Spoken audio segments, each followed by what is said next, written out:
Вистински пекол преживеале туристите кои синоќа се нашле среде невремето што ги зафати туристичките места во Халкидики.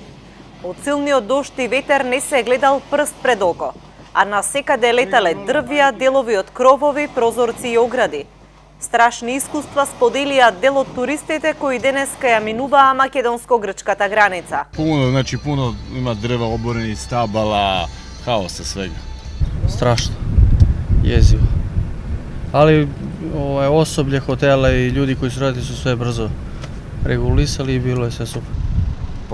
Roletne su se rušile, drveće padalo, poplave i tako.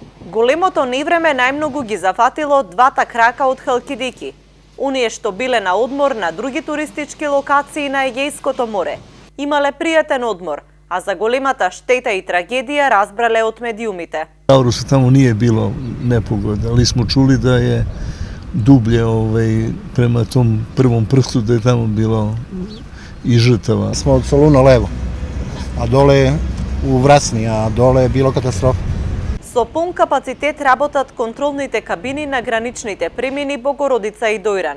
Протокот на патници се одвива без застои и долги чекања. Пограничните служби на Богородица велат дека е нормален протокот за влез и излез од земјава. Од синоќа досега немало граѓани кои што пријавиле некаков проблем на граничниот премин.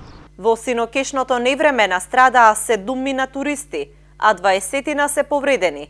Грчките власти препорачуваат граѓаните да не се движат непотребно низ улиците и патиштата во погодените туристички места, дури не се нормализира состојбата.